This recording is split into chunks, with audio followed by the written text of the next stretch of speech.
আজকে সকাল থেকেই না আমাদের এখানে বৃষ্টি পড়ছে, তাই সকালবেলা ভগবানের জন্য একটু খিচুড়ি বানিয়েছিলাম। তারপর আমি একটু গিয়েছিলাম বাজারে, একটু দরকার, ভাবলাম একটু শর্টকাট রাস্তা দিয়ে যাই। ও কৃষ্ণ, গিয়ে দেখি রাস্তার কি অবস্থা। কোনো রকমে তো আমি রাস্তাটা পার করে বাজারে গিয়েছিলাম। যে দরকারে গিয়েছিলাম সেটা তো আর হলোই না। তারপর একটু চিপস পিপস নিয়ে বাড়িতে চলে আসলাম। যখন আসছিলাম একটু ঝিরিঝিরি করে বৃষ্টি পড়ছিল, যেটা আমার ভীষণ পছন্দের। একটা ভিডিওতে একজন আমাকে বলেছেন, আমি তো আমিষ খাই, আমি কি হরিনাম জপ করতে পারবো? হ্যাঁ, অবশ্যই পারবেন। হরিনাম সবাই করতে পারে। হরিনাম করলে আপনি ভগবানের কৃপা খুব তাড়াতাড়ি পেয়ে যাবেন, আর একদিন আপনি আমিষ আহারও পরিত্যাগ করতে পারবেন। তাই দেরি না করে খুব শীঘ্রই হরিনাম জপ করা শুরু করুন। কলিযুগের যুগধর্ম হরিনাম সংকীর্তন। তাই আপনি যদি ভগবানকে ভালোবাসেন তাহলে মানুষের কথায় কান না দিয়ে হরিনাম করুন। তো যাই হোক, আমি বাজার থেকে ফিরে আবার দুপুরের জন্য রান্না করছি, আর আজকে একটু আম আর ময়দা দিয়ে একটু বড়ার মতো করেছিলাম। বেশ ভালো হয়েছিল খেতে। এখন তো আম কাঁঠালের সিজন চলছে, কাঁঠাল দিয়েও বড়া করা যায়, ওটাও বেশ ভালো হয়। তবে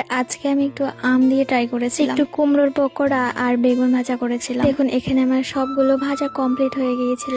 তারপর বানিয়েছিলাম একটু কুমড়ো শাক দিয়ে সর্ষে বাটা দিয়ে, সাথে একটু আলুও দিয়েছিলাম। এটা বেশ ভালো লাগে আমার। আপনারা আমার প্রত্যেকটা ভিডিওতে খুব সুন্দর সুন্দর কমেন্ট করেন, যা দেখে মনটা সত্যি অনেক ভালো হয়ে যায় আর ভিডিও করতে আরো ভালো লাগে। কুমড়ো শাকটা হয়ে গেলে আবার একটু বানিয়েছিলাম আলু, পনির আর পটলের একটি রসা। আচ্ছা, দুদিন আগেই তো রথযাত্রা গেল। আপনারা কে কোথায় রথযাত্রা গিয়েছেন কমেন্টে জানাবেন, আর আমার এই মিনি ব্লগগুলো আপনাদের কেমন লাগে সেটাও জানাবেন। তো যাই হোক, তারপর আমার রান্না বান্না হয়ে গেলে সবশেষে বানিয়েছিলাম অন্ন আমি রোজ প্রথমে বানাই, কিন্তু আজকে আমি লাস্টে বানিয়েছি। তো যাই হোক, ভালো থাকবেন সবাই। হরে কৃষ্ণ।